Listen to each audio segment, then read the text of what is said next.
Hello everyone. Today I'm reacting on the trailer of Mahabharat serial. ये जो serial है 11 साल पहले स्टार्ट हुआ था 2013 में स्टार प्लस पर। ये जो सीरियल स्टार्ट हुआ था तब मैं केवल 16 साल का था और मैं 10th स्टैंडर्ड में था। देखते हैं ये वीडियो।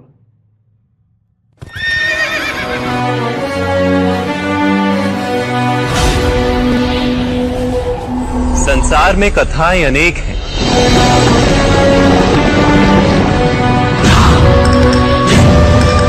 पर वो महागाथा जिसमें विश्व की सारी कथाएं छिपी हैं,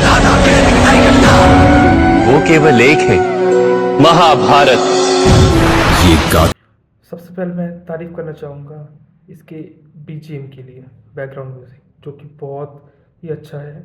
और साथ ही मैं तारीफ़ करना चाहूँगा इसके वीएफएक्स की, जो कि बहुत ही ज़्यादा एडवांस है, स्पेशली 2013 के लेवल के हिसाब से तो बहुत ही ज़्यादा।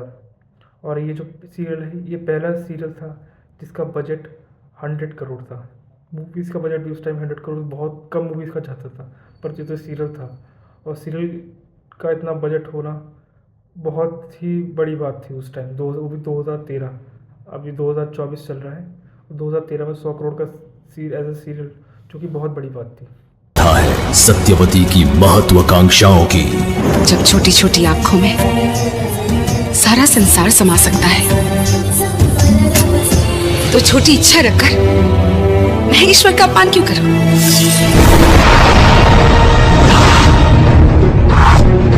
ये गाथा है भीष्म के बात दूसरी तारीफ करना चाहूँगा मैं इसके नरेशन जिसने भी किया है वो बहुत ही अच्छे से नरेट किया गया है।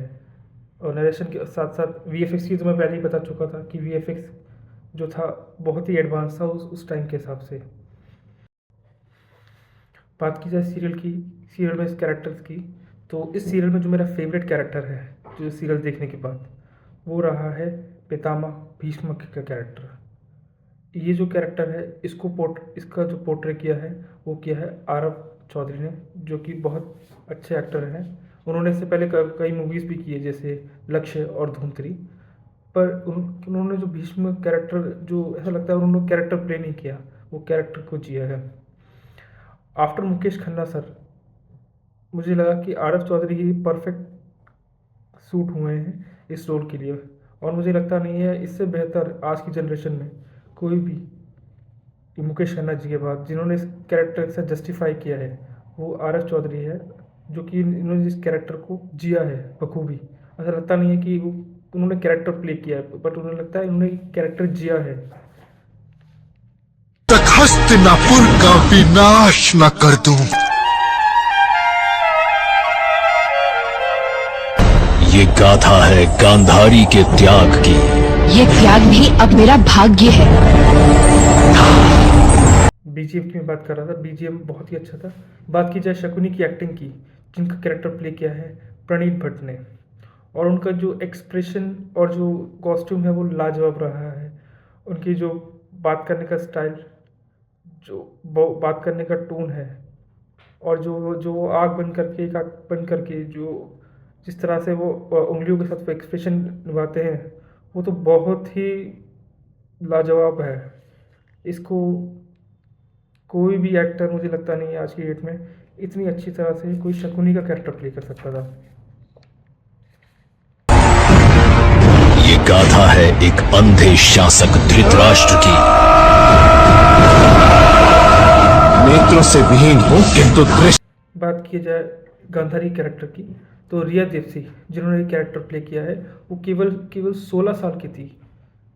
कैन यू इमेजिन 16 साल की उम्र में इतना मेच्योर कैरेक्टर प्ले करना बहुत ही बड़ी बात है, वो भी एक नॉन एक्टर के लिए। वो आई थिंक इनका ये फर्स्ट सीरियल था, correct me if I am wrong, but at the age of 16 इतना मेच्योर कैरेक्टर प्ले करना कोई आसान बात नहीं है। से नहीं, ये गाथा है दुर्योधन के अहंकार की। धर्म और अधर्म की शिक्षा ना दें, आपके उपदेश आप रोक नहीं पाएंगे। बात की जाए नेक्स्ट कैरेक्टर की जो इस ट्रेलर में दिखाया वो है धृतराष्ट्र कैरेक्टर। जब ये सीरियल स्टार्ट हुआ तो मुझे नहीं पता था कि धृतराष्ट्र कौन है, बट आफ्टर दिस ये सीरियल देखने के बाद मुझे पता चला कि धृतराष्ट्र जो कि इनके ताजश्री थे पांडव के, और कौरव जी के फादर थे, जो पिता थे इनके। और बताते हैं धृतराष्ट्र ब्लाइंड थे, लेकिन उनकी एक एक भुजाओं में 100 हाथियों का बल था। कैन यू इमेजिन 100 हाथियों का बल? कोई इमेजिन नहीं कर सकता आज की डेट में 100 हाथियों का बल। और उनकी जो एक्टिंग है वो लाजवाब रही है, स्पेशली जो लास्ट एपिसोड में जो एक्सप्रेशन उन्होंने किए हैं आंखों के साथ, जो वो करना बहुत ही, मतलब क्या कहूँ, लाजवाब है, एक्स्ट्रॉर्डनरी है। और एट द एज ऑफ 21 उनका भी ये पहला सीरियल था, और एज अगर आप ऐसा रोल निभा देते हैं फर्स्ट सीरियल में, तो जो भी बहुत ही ज़्यादा एक बेंचमार्क सेट कर दिया उन्होंने एक्टर्स के लिए, और ये जो नॉन एक्टर थे। युद्ध का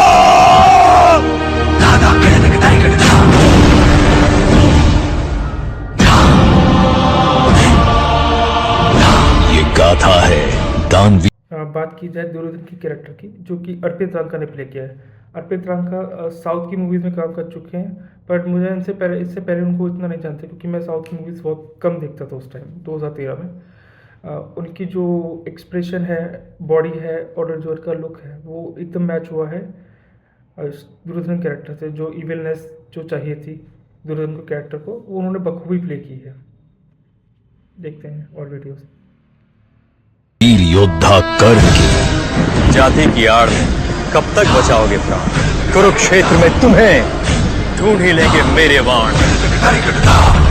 ये गाथा है महानायक अर्जुन की। गुण संपन्न बल संपन्न यश संपन्न वीर महावीर शेषोत्तम पुरुषोत्तम। बात की जाए कर्ण की कैरेक्टर की, तो एम शर्मा ने भी कर्ण का कैरेक्टर बहुत अच्छे से प्ले किया गया। ऑल्दो उनका फिजिक, मुझे लगा कि कोई और उनका फिजिक थोड़ा और अच्छा होता, कि कर्ण के कैरेक्टर में ऐसा लगना चाहिए कि वो पांडवों के बड़े भाई लगने चाहिए, पर उसमें सीरीज में लग नहीं रहा। फिर भी अदर देन दैट उनके जो इमोशनल जो सीन्स थे वो उन्होंने इतने अच्छे से निभाए कि मुझे लगता नहीं कि कोई भी एक्टर आज की डेट में इतनी परफेक्टली कर्ण का कैरेक्टर निभा सकता जैसे उन्होंने प्ले किया है।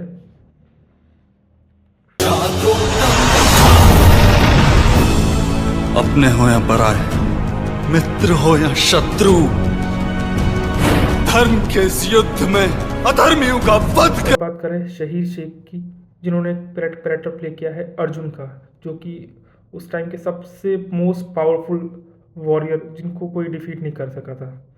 और उनका जो लुक है, हेयर स्टाइल है, उनका फिजिक, उसकी जो एक्टिंग है, उनकी जो एक्सप्रेशन है, वो लाजवाब है।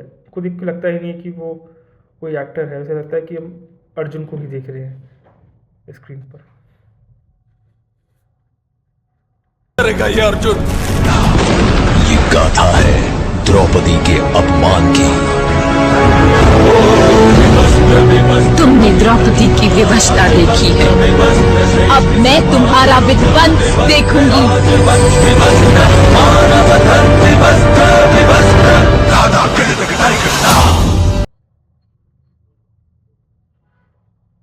बात की है द्रौपदी कैरेक्टर की, तो पूजा शर्मा जो उन्होंने द्रौपदी का कैरेक्टर प्ले किया है, उन्होंने भी बहुत ही मेच्योरली वो हैंडल किया, इतना पावरफुल कैरेक्टर। और ये भी उनका फर्स्ट सीरियल था, जैसे देख के लगता नहीं है। इस सीरियल में ज़्यादातर लोग फ्रेशर्स थे या नॉन एक्टर्स थे, या कह सकते हैं इन्होंने जब जस्ट अपना करियर स्टार्ट ही किया था एक्टिंग में। पर इस सीरियल को देखने लगता नहीं है कि ये लोग नए एक्टर्स है या नॉन एक्टर्स है। कुछ एक्टर्स को छोड़ के ज़्यादातर एक्टर्स न्यू एक्टर्स या फिर नॉन एक्टर्स थे।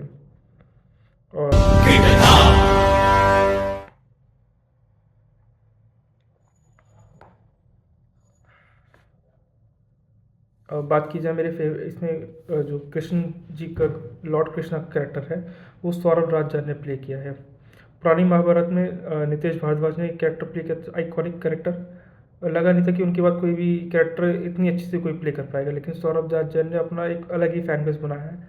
उनका जो लुक्स है, जो उनके आने पे एक फ्लूट वाली जो बीजीएम बजता है, वो बहुत कामनेस देता है। एंड उनका जो तेज है, काफ़ी कामनेस लगती है उनके चेहरे पे, और ऐसा लगता नहीं है वो एक्टिंग कर रहे हैं, ऐसा लगता है वो पर्दे पे भगवान कृष्ण को दिख रहे हैं। पर एज एन एक्टर उन्होंने जो प्ले किया है वो एक्स्ट्रा ऑर्डिनरी है। तो ये था ट्रेलर पूरा। ये जो ट्रेलर है लगभग 3 मिनट 4 सेकंड का था, और मैं जैसा कि मैंने बताया, इसमें जो सिनेमेटोग्राफी है, जो वीएफएक्स है एंड जो बीजीएम है, जो अलग अलग कैरेक्टर्स को दिए गए हैं। जब भी कोई सैड सिचुएशन आती है उसके लिए अलग बीजीएम, पावरफुल सिचुएशन के अलग बीजीएम, कैरेक्टर की एंट्री हो रही है उसके लिए अलग बीजीएम, सिचुएशन के अकॉर्डिंग बीजीएम पे जो वर्क किया है वो बहुत ही काबिल तारीफ़ है। उसके अलावा जो सेट डिज़ाइनिंग है, costume designing, set designing and जो मेकअप है, जो कैरेक्टर्स के जो किया है वो भी बहुत अच्छा किया है। ऐसा लगता है कि हम कोई सीरियल देख रहे हैं, ऐसा लगता है कि हम उसी युग में हम आ गए हैं। और यही कहना चाहूँगा कि ऐसा सीरियल बनाना आज की डेट में इतनी perfect casting, hats off the to the director and the production house Swastik ने जो बनाया है, उन्होंने बहुत ही ऐसा काम किया है जिसे लोग सालों तक याद रखेंगे। आज 11 साल हो गए इसको, पर देख के लगता नहीं है इसको कि 11 साल हो गए, 11 साल पहले आई थी। तो यही कहना चाहूँगा कि ट्रेलर बहुत अच्छा था। ऐसे सीरियल बनाने चाहिए और भी, जिससे लोगों को पता चले हमारा कल्चर, हमारा जो इतिहास है, जो लोग न्यू जनरेशन को नहीं पता। तो ये था मेरा रिएक्शन। आई होप वीडियो आपको अच्छा लगा हो। अगर वीडियो अच्छा लगा हो तो प्लीज़ इसको लाइक करें, शेयर करें और सब्सक्राइब करें। Thank you.